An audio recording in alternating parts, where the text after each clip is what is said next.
এই যে নিজেরা যে দুর্বল বলতে চায় না, সবল মনে হয় অনেক। 5 বার টয়লেটে গেলে 6ষ্ঠ বার চেহারার দিকে আর তাকানো যায় না। আজকে এই প্যান্ডেলে কেউ যদি বলে হুজুর প্যান্ডেলের মাঝখানে সাপ, যদি কি বলে খুঁজে পাওয়া যাবে আপনাদেরকে? আপনারা থাকলো আমি এদিক দিয়ে দৌড়, কারণ চাচা আপন প্রাণ বাঁচা। সামান্য একটা সাপ শুনলে আমরা ভয় পেয়ে যাই। সাপ বাদ দেন, সাপ তো খুব ভেনোমাস, মানে বিষাক্ত।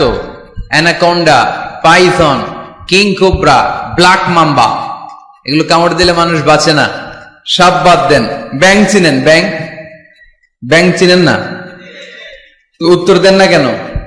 ব্যাং চিনেন? বুঝছি, আজকে খুব কষ্ট করে কথা বের করতে হবে। ভাওয়া ব্যাং চিনেন? 3-4টা ভাওয়া ব্যাং যদি কেউ ছেড়ে দেয়, এদিকে কয়টা, এদিকে কয়টা, ওদিকে কয়টা, কি অবস্থা হবে আজকে প্যান্ডেলের? আর ব্যাং আর কি লাভ দিবে?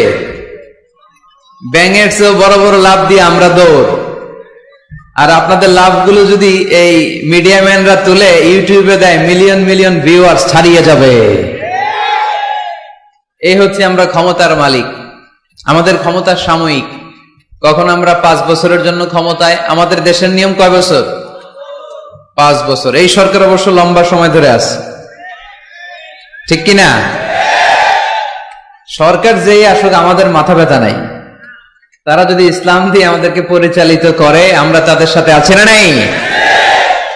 আর যদি ইসলামের বিপক্ষে যায়, এটা যেই দলই হোক, তাদের বিরুদ্ধে আমাদের কথা আছে না নাই? তো আমাদের দেশের নিয়ম হচ্ছে 5 বছর, আবার আরেক সরকার 5 বছর, 5 বছর। আল্লাহ তো ক্ষমতার চেয়ারে বসা। আল্লাহ কয় বছর ধরে বসে আছে? 10 বছর, 20, 50, কত? জোরে বলেন। সারা জীবনের ক্ষমতার মেয়াদ, চিল্লায় বলতে হবে, ঠিক কিনা? উনি নামবে, আরেকজন বসবে, উনার ক্ষমতার ক্ষেত্রে কি এটা ঘটে? না।